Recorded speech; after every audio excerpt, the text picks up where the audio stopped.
ঝুমুর কোথায়? বেরিয়েছে? ঘরেই আছে, বোধহয় ঘুমোচ্ছে। হ্যাঁ, ঘুমাক। ঘুমটা ওর জন্য খুব দরকার। সারা রাত ঘুমায় না মেয়েটা। ওর ঘর থেকে শুধু কান্নার আওয়াজ ভেসে আসে।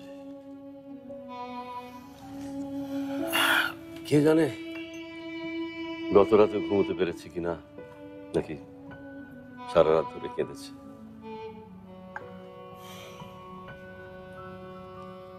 ফারহান কোথায়? এই তো বেরিয়ে গেল। এত সকালে? হ্যাঁ, বললো তো কি জানি কাজ আছে।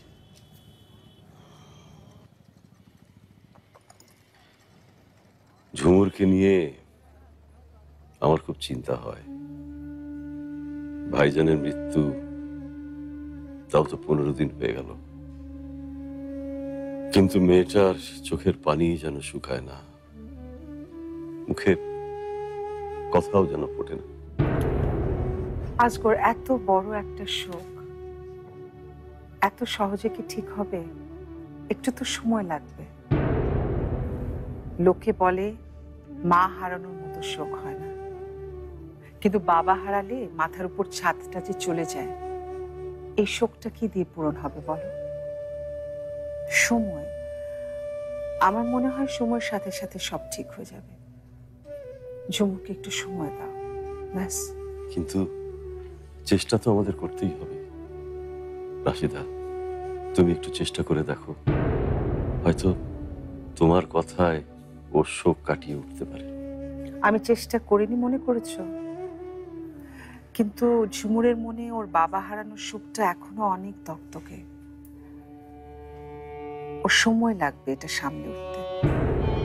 তুমি গিয়েছিলে ওর কাছে, কথা বলেছো ওর সাথে? তোমার কি মনে হয় আজগর, আমি কি এতটাই নিষ্ঠুর কঠিন মনের মানুষ যে বাচ্চা একটা মেয়ে তার বাবা হারিয়েছে আর আমি তাকে সান্ত্বনা দিতে যাব না? না, তা ভাবিনি, কিন্তু আমি তো জানি যে ফারহান আর ঝুমুরের বিয়েতে তোমার মত ছিল না, তাই ভেবেছিলাম। ফারহান আর ঝুমুরের বিয়েতে আমার মত ছিল না, কারণ আমি চোখের সামনে দেখতে পাচ্ছিলাম তুমি ফারহানের সাথে অন্যায় করছিলে, আমার ছেলের ইচ্ছার বিরুদ্ধে তাকে বিয়ে দিচ্ছিলে। আমি তোমার বিপক্ষে না, আমার ছেলের পক্ষে গিয়েছিলাম।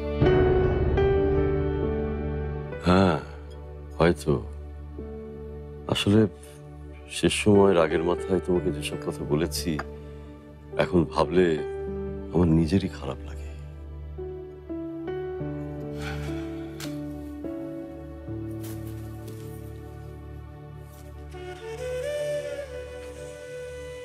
আজকর, তোমার আমার এতদিনের সম্পর্ক,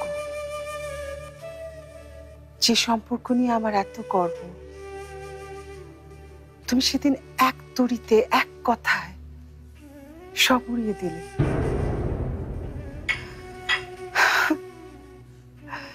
আমি সেদিনই বুঝতে পারলাম, তুমি আমাকে চোখে আঙুল দিয়ে বুঝিয়ে দিলে তোমার আর আমার মধ্যে পার্থক্য। তুমি দেখিয়ে দিলে আমি তোমার কাছে কি। একদিক থেকে মনে হয় ভালোই হয়েছে, আমি বুঝতে পেরেছি তোমার জীবনে আমার অবস্থান কোথায়।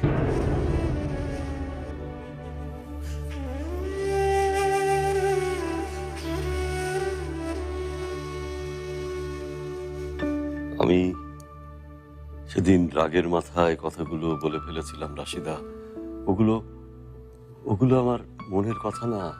তবে তবে যাই হোক, ওই কথাগুলো বলা আমার একেবারে উচিত হয়নি, একদমই উচিত হয়নি। I am extremely sorry. তোমার চা ঠান্ডা হয়ে যাচ্ছে।